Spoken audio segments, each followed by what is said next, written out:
37.4명. 이 숫자의 의미를 아십니까? 바로 2023년 우리나라에서 하루 평균 자살로 세상을 떠난 사람의 숫자입니다.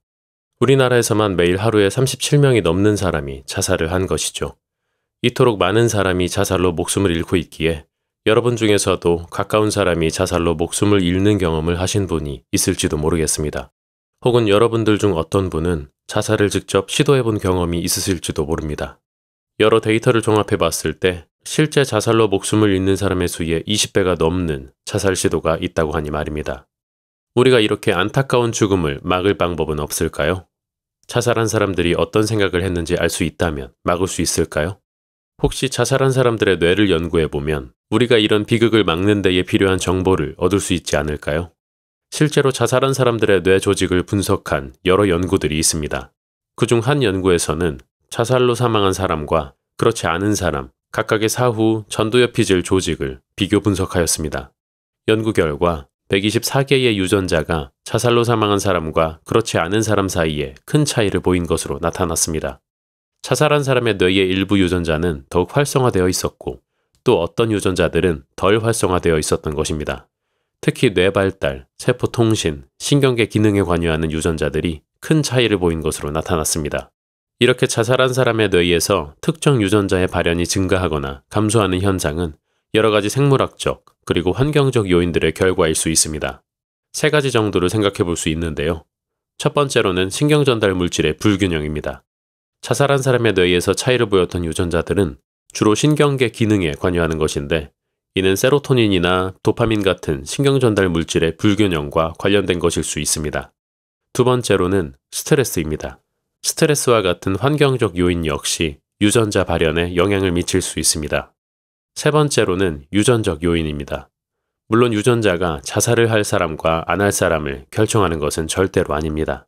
하지만 개인마다 스트레스나 정신건강 문제에 대한 취약성은 모두 다르고 어떤 사람은 이것들에 더욱 취약한 것이 분명한 사실입니다.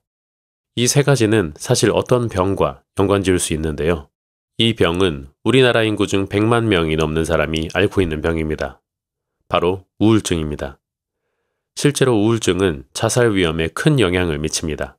한 연구에서 자살로 사망한 사람들의 가까운 지인들과의 인터뷰를 통해 그들의 삶을 조사하고 건강 기록 등을 검토하여 자살의 원인을 분석하였습니다. 연구 결과 약 71%가 사망 시점에 정신질환을 앓고 있었던 것으로 나타났으며 그중 우울증은 자살 위험을 11배나 증가시킨 것으로 나타났습니다. 37.4명. 다시 이 숫자로 돌아가 보도록 하겠습니다. 이 숫자는 인구수 대비 자살률로 보았을 때 OECD 국가 중 압도적 1위를 차지하는 숫자입니다.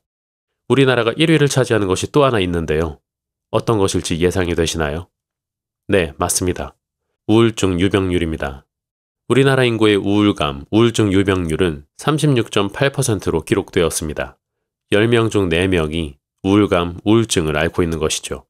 이것을 고려하면 우리는 자살률에 초점을 맞추기 이전에 우울증에 더욱 초점을 맞춰야 할 것 같습니다. 우리나라 사람들이 유독 더 우울한 이유가 무엇일까요? 저는 이에 대한 이유들 중 하나가 완벽주의인 것 같습니다. SNS에는 겉으로 완벽해 보이는 사람들이 너무나 많습니다. 몸매가 좋은 사람, 똑똑한 사람, 투자에 성공한 사람, 자기 사업에 성공한 사람 등 온갖 대단한 사람들이 모두 보입니다. 그들과 같은 사람이 되고 싶지만 현실은 쉽지 않습니다. 학교에서도 마찬가지입니다. 학점도 잘 받고 싶고 대외 활동도 하고 싶고 친구들과의 관계도 잘 유지하고 싶죠. 결혼을 하고 나서는 좋은 남편과 좋은 아내가 되고 싶고 좋은 아빠와 좋은 엄마가 되고 싶고 회사에서는 좋은 직원이 되고 싶습니다. 이 모든 것들을 할 수 있어야만 성공한다고 느끼고 그중 하나를 제대로 하지 못하면 아쉬움만 느끼는 것이 아니라 실패했다고 느낍니다. 스스로에게 너무나 높은 기준을 요구하고 있는 거죠. 이렇게 높은 기준은 여러 문제들을 야기합니다. 우리나라가 1인당 명품 소비율 전 세계 1위인 것도 이러한 관점에서 해석해 볼 수 있습니다. 이 정도 가방은 매야지, 이 정도 시계는 차야지와 같이 소비의 기준이 너무나 높은 것입니다. 현실적으로 그만한 명품을 소비할 수 있는 사람이라면 괜찮겠지만 사실 모든 사람이 그래 보이지는 않죠. 또한 이러한 기준을 남에게도 적용합니다. 특히 요즘 온라인상에서 특정인이 하나를 잘못하면 활동 재개가 불가능할 정도로 완전히 매장당해 버립니다. 예전에 했던 말이나 행동도 모두 찾아내어 물어뜯기도 하죠. 그렇다면 우리가 한 개인으로서 무엇을 할 수 있을까요? 우선 자신의 정신건강을 챙기는 것입니다. 우울증이 생긴 것 같다면 병원을 방문하여 약을 처방받고 SNS로 인해 우울감이 생긴다면 SNS를 지워보는 것이 좋습니다. 그리고 자신에게, 남에게 너무 높은 잣대를 대지 않고 뭐 아니면 도식의 사고방식을 인식하고 개선하는 것이 필요합니다. 실수할 수 있음을, 실패할 수 있음을 인정하는 것 또한 매우 중요합니다. 우리의 삶은 성공과 실패, 둘로 나뉘지 않습니다. 성공한 삶처럼 보이지만 불행한 삶도 있고 실패 다음에는 성공이 뒤따라오기도 하죠. 또 우리가 할 수 있는 일은 주변에 우울감으로 힘들어하는 사람이 있다면 그 사람과 함께 있어주는 것입니다. 시간이 된다면 함께 커피라도 한잔하며 시간을 보내고 그럴 시간이 안 된다면 전화라도 한 통 더 해보는 것입니다. 주의할 점은 그들이 힘들어하는데 너가 뭐가 힘드냐, 내가 더 힘들다, 다들 힘들다 이런 말을 하는 것은 피해야 한다는 것입니다. 자살률 1위, 우울증 1위를 기록하고 있는 나라. 그만큼 사람들이 편히 살기 어려운 사회라는 이야기겠지요. 우리나라가 멀지 않은 미래에 적어도 자살에 있어서는 각 개인의 의도적인 노력이 필요하지 않은 나라가 되길 바라봅니다. 오늘 하루도 수고하셨고 잘 버티셨습니다. 시청해주셔서 감사합니다.